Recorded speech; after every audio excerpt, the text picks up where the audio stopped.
이 성도의 삶은 약속의 바탕 위에서 이루어지는 삶이다라고 해도 무방할 정도로 우리 삶 속에서 이 약속이라는 단어는요, 결코 쉽지 않은 무게로 자리하고 있습니다.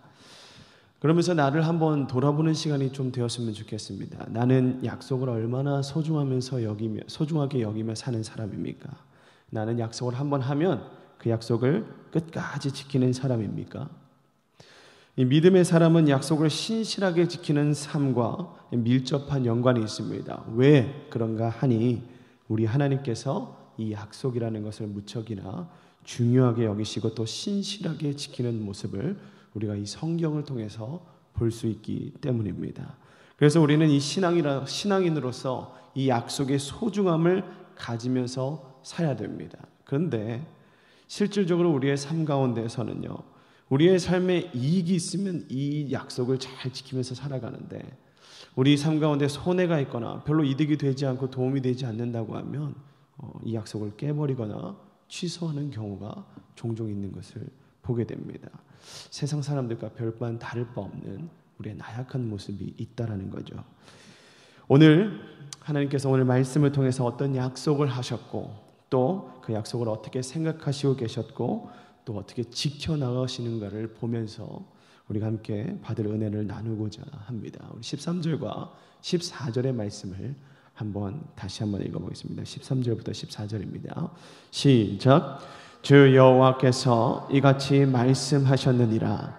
너희는 이 경계선대로 이스라엘 12지파에게 이 땅을 나누어 기업이 되게 하되 요셉에게는 2 몫이니라.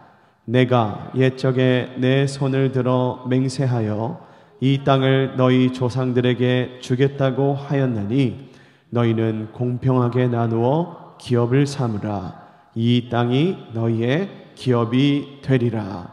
아멘. 오늘 말씀에서 하나님께서는요, 이스라엘 지파에게 12지파에게 땅을 나누어 주십니다. 누구에게 주는가 했더니 회복된 12지파에게 나누어 주십니다. 오늘 이 말씀을 통해서요, 우리가 나눌 수 있는 정말 이 귀한 은혜는요, 땅을 우리에게 주셨다, 우리의 몫이 있다, 이 영역보다 더 중요한 것은요, 하나님께서 우리에게 나누어 주실 땅을 직접 준비하셨다라는 것입니다. 오늘도 하나님께서 여러분에게 맞는 여러분의 은혜를 직접 준비해 주신 줄로 믿습니다.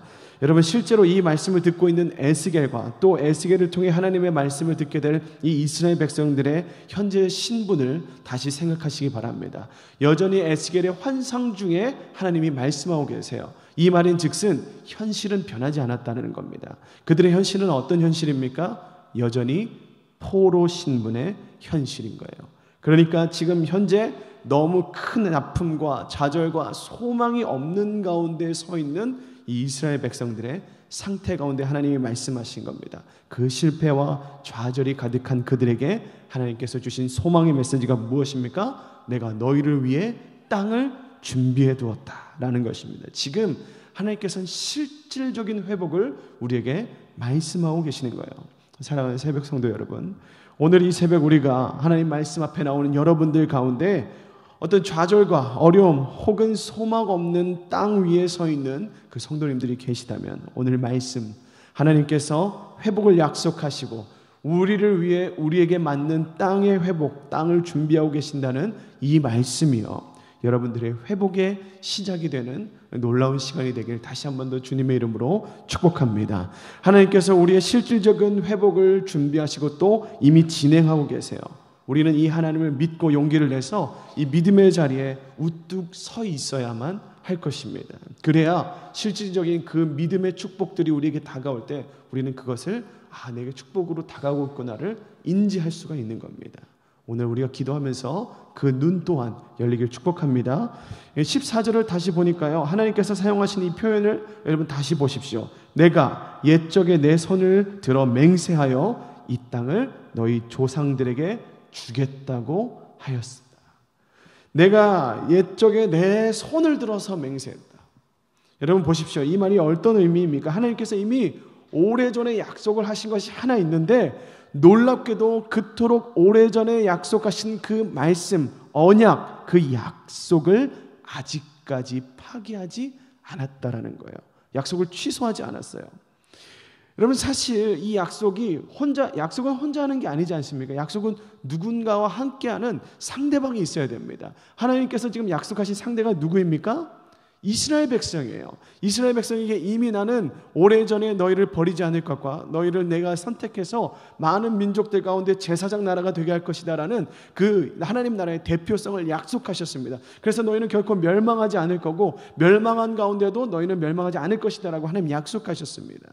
그런데 그 약속을 함께 했던 이스라엘은 이미 벌써 하나님을 배신하고 떠났습니다.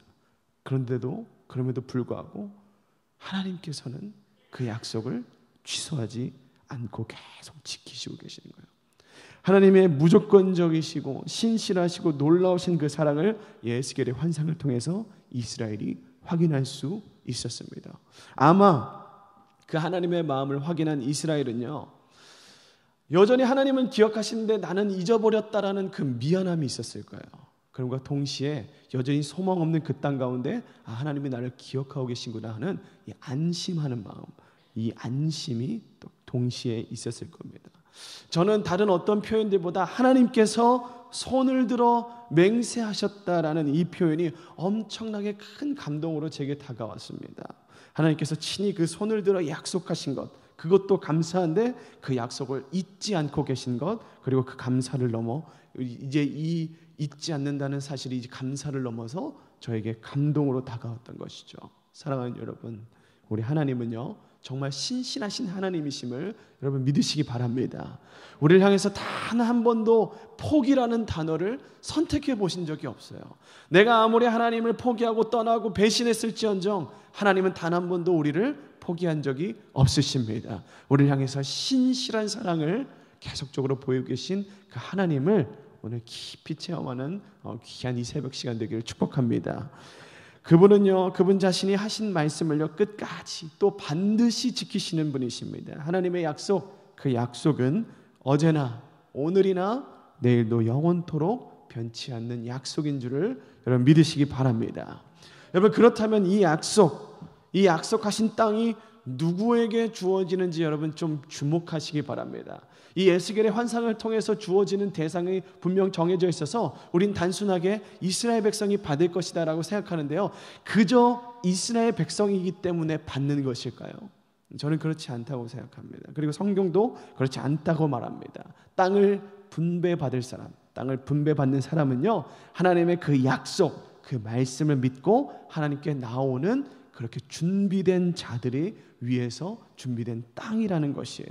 우리가 오늘 이 신실하시고 우리를 사랑하시는 그 하나님 앞에 나아가야 될 것입니다. 그렇다면 오늘 이 하루 가운데서도 여러분들 가운데 주어지는 회복의 땅들이 보여질 것입니다. 비록 상황이 지금 그렇지 않다 할지라도 하나님을 믿고 찬양하는 삶 가운데 그 회복의 시간이 여러분들에게 찾아오실 거예요. 왜? 반드시 하나님은요 여러분 가운데 회복을 말씀하시고 지키시고 지금도 그 회복을 진행하고 계시기 때문입니다. 여러분들은 약속하시고 이루시는 하나님을 신뢰하고 계십니까? 여러분, 만일 우리가 그렇게 신뢰하고 신실하신 하나님을 믿음에도 불구하고 우리에게는 나약함이 있어서 그 믿음과 그 약속을 의심할 때가 있습니다. 언제 그렇습니까? 그 약속이 더디 이루어질 때, 하나님이 분명히 사인을 주셨는데, 여러분 기도하시다 보면 그 마음이 확 들 때가 있어요. 하나님이 이건 정말 허락하셨구나. 내가 막 이게 억지로 하는 기도가 아닌데도 막 그 기도가 막 주주주주 나올 때가 있어요. 그런데 그 약속의 말씀과는 달리 내 현실에서는 뭔가 이렇게 빨리 이루어지지 않고 뭔가 답답하고 오히려 꼬이고, 이게 시간이 지나면 지날수록 이게 맞나? 하나님이 약속하신 그 마음이 내가 잘못 들은 건가? 잘못 판단했나? 이럴 때가 있습니다. 그러면서 내 믿음과 어떤 내 기도의 확신이 막 흔들리기 시작해요. 그러면서 내가 지어낸 말들을 막 어떤 기도하면서 이상한 말들을 막 하기 시작한다는 거죠. 그러면 우리는 이 약속이 더디 이루어질 때 우리는 어떤 자세를 취해야 될까요? 우리 21절의 말씀을 한번 다시 읽어보겠습니다. 21절의 말씀입니다. 시작. 그런즉 너희가 이스라엘 모든 지파대로 이 땅을 나누어 차지하라. 여러분, 하나님께서는요, 이 땅을 나누어 주실 때 이스라엘 지파를 직접 언급하십니다. 이스라엘의 한 지파가 이스라엘 공동체에서 얼마나 존중되고 귀한지를 느낄 수가 있는 이 부분인데, 사실은요, 우리의 삶은 이렇게 이스라엘과 같이 공동체처럼 어떤 지파로 구성되어 있지는 않습니다. 그러나 우리가 이 말씀을 통해 반드시 깨달을 수 있는 것, 그것은 무엇이냐면 우리 개인의 삶도 하나님 앞에서 참 소중한데요, 이 개인의 삶뿐만 아니라 공동체의 삶이 하나님 앞으로 나가는 것이 얼마나 중요한지를 오늘은 이 말씀을 통해서 우리는 확인할 수가 있습니다. 그래서요, 우리가 포함되어 있는 모든 공동체는요, 너무나도 중요해요. 왜 중요하냐면요, 그 공동체를 통해서 하나님이 말씀하실 때가 있기 때문입니다. 여러분 소속된 공동체가 어디가 있습니까? 일단 가정이 있겠죠. 또 어디가 있습니까? 학생이라면 학교가 있겠죠. 또 직장인이라면 직장이 있겠죠.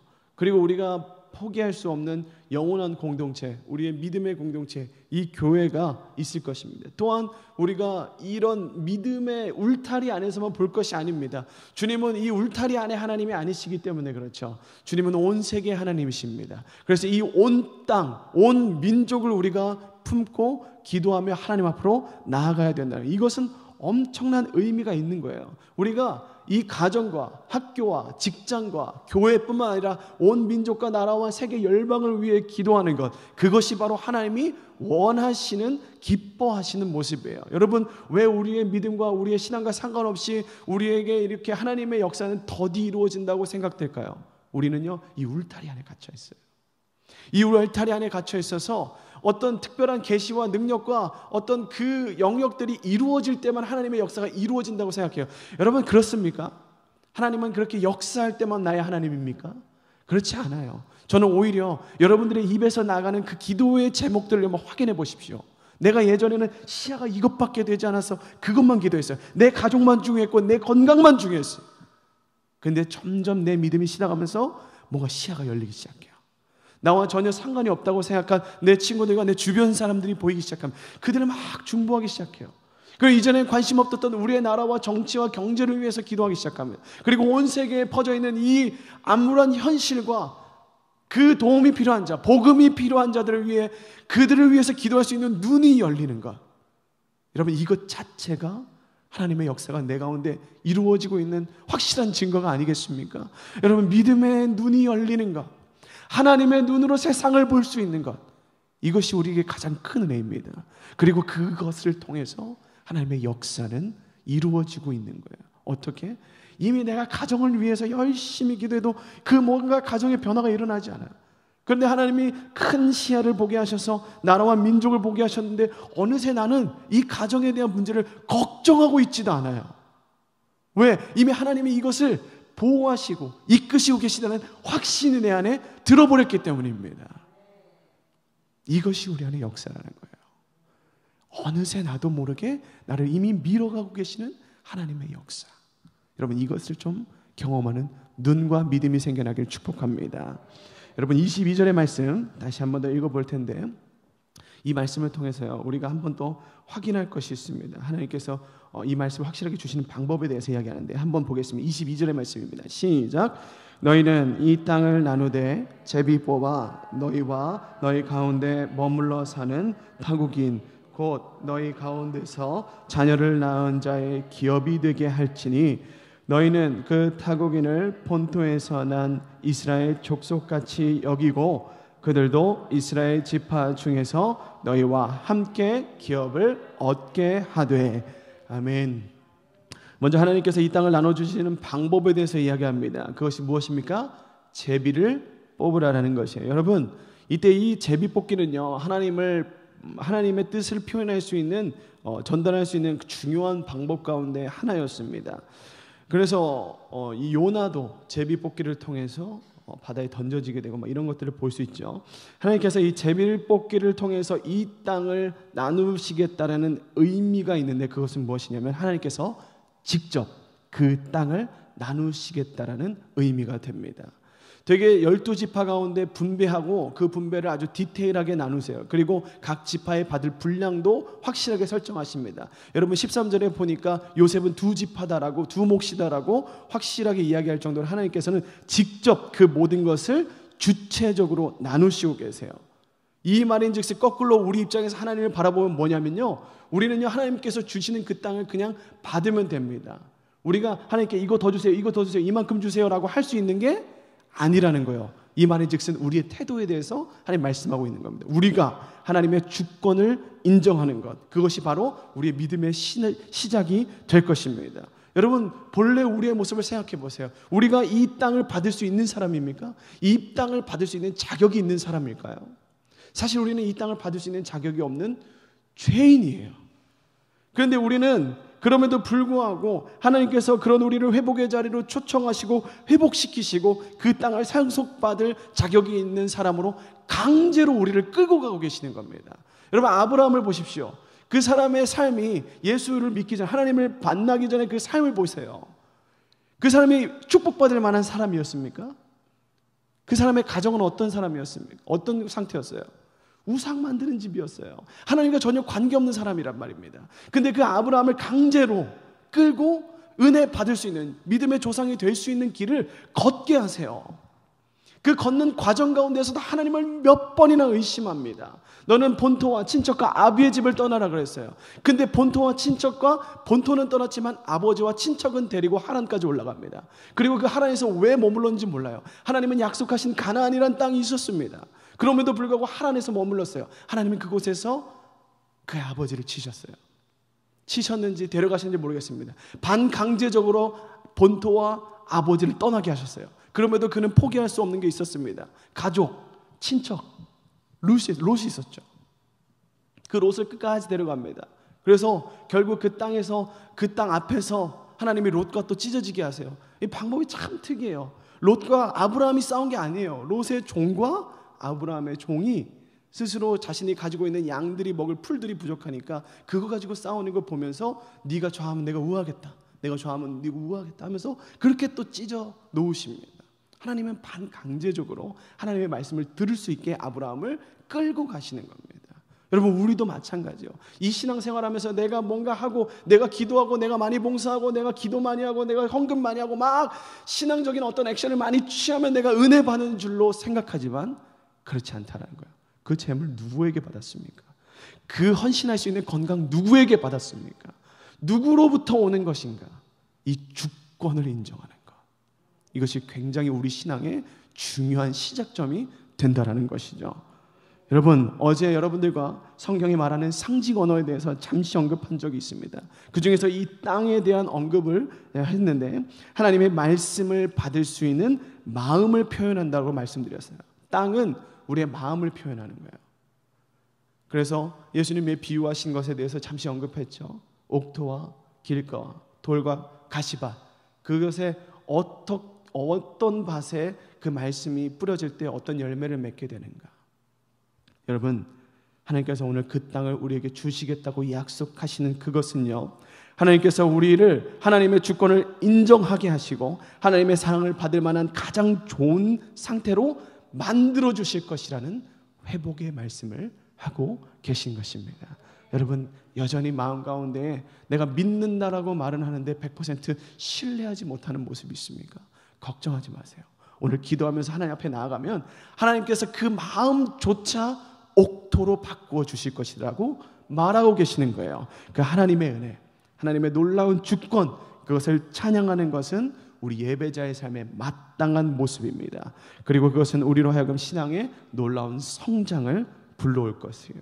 오늘 이 새벽에 하나님께 기도하시면서 하나님의 놀라운 회복을 먼저 경험하는 저 여러분이 되기를 축복합니다. 그리고 또한 여러분들이 방금 읽으신 이 22절 안에는요, 놀라운 메시지가 하나 더 숨어 있어요. 그것은 뭐냐? 이스라엘 백성뿐만 아니라 이스라엘에 함께 있는 타국인, 그 이방인에게도 땅을 분배해 주라는 하나님의 말씀이 기록되어 있습니다. 이스라엘에서는요, 그가 타국인이지만 할례와 율법을 준수해서 받아들이면 공식적인 그들의 구성원으로 인정해주는 문화와 율법이 있었습니다. 즉, 이것을 살펴보면, 하나님께서 무엇을 말씀하나 살펴보면, 이것은요, 유대인과 타국인의 구별법이 혈통으로 이어지는 것이 아니라 그들의 신앙의 삶의 모습에 근거한다라는 것을 우리는 알 수가 있어요. 이 땅 분배로서 이것은 영적으로도 의미가 있습니다. 사랑하는 여러분, 우리 하나님께서는요, 그 누구도 차별하지 않으세요.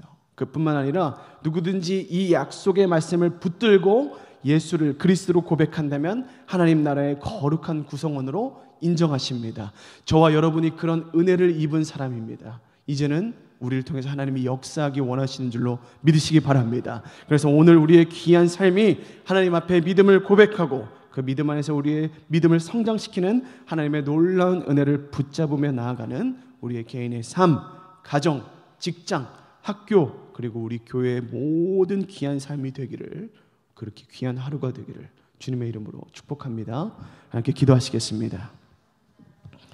함께 기도하실 때 오늘 말씀을 좀 기억하시면서 기도하기 원합니다. 주님, 오늘도 우리를 향해 신실하신 하나님의 사랑을 알게 하여 주시옵소서.